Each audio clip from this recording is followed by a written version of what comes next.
j'ai envie de partager un questionnement qui concerne moi comme individu, comme implication personnelle dans mon village de Cap-au-Renard en Haute-Gaspésie, où je suis membre d'une coopérative de solidarité qui met en place des initiatives autour de l'alimentation, la seule initiative autour de... presque la seule initiative autour de l'alimentation de proximité dans notre MRC. Et on a organisé pour la deuxième année, la troisième année en fait, une fête des récoltes l'année dernière qui a été un succès. Tout le monde s'entendait pour dire que c'était un succès dans notre MRC. Le CLD MRC, MAPAC, UPA avaient investi dans l'événement et ça a été vraiment une belle fête. On est satisfait. Donc cette année, beaucoup d'attentes. On a envie de faire une autre belle fête du genre.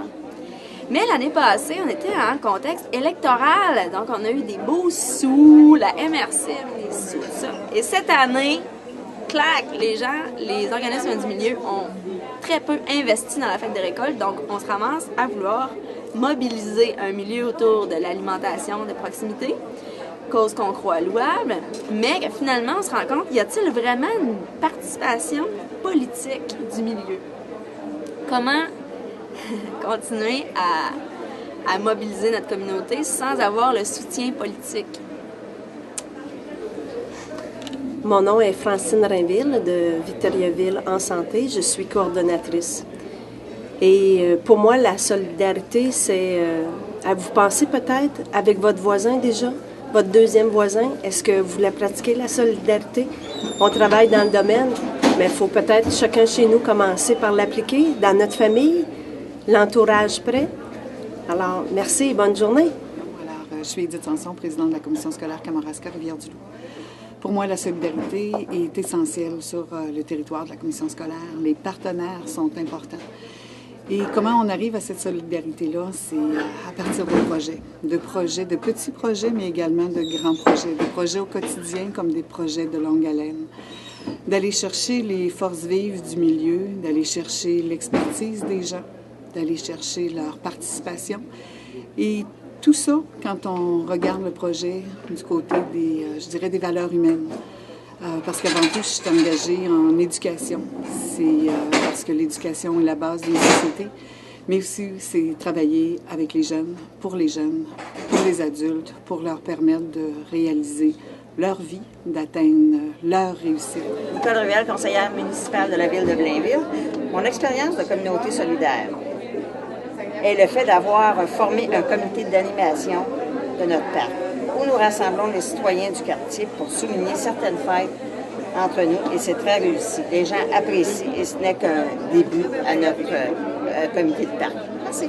Bonjour, je suis Shirley Robichaud et je suis agente de projet avec le Mouvement acadien des communautés en santé du Nouveau-Brunswick, le MACNB, qui est l'équivalence de RQVVS ici au Québec.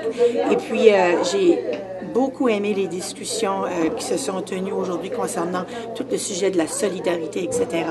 Puis, j'ai été surprise lorsqu'on a mentionné pendant l'une des conférences qu'il y a possiblement seulement 7% de la population qui est vue comme étant très active et excitée de vouloir tenter de faire des changements et tout ça. Et ayant travaillé sur le dossier de l'inclusion sociale depuis quelques années maintenant, je constate que c'est vrai que souvent ce sont les mêmes qui travaillent sur des comités et qui ont le goût d'essayer d'améliorer les choses. Mais je me rends compte aussi, par contre, qu'on a toute une population que moi je considérais dormante, qui sont souvent des gens qui se sentent exclus de la communauté.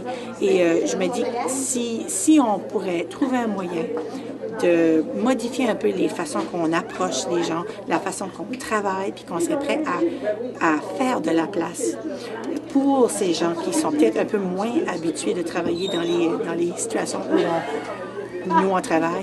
Peut-être qu'on pourrait aller chercher toute une autre population de gens qui ont toutes sortes de forces, des intérêts et des très bonnes idées, mais que pour différentes raisons sont exclus souvent de nos processus et qui n'ont pas l'occasion de venir faire leur contribution. Alors, en tentant de travailler avec les groupes qui sont souvent exclus, moi, je crois qu'on a un énorme potentiel pour aller chercher toute une autre force humaine pour poursuivre les efforts communautaires.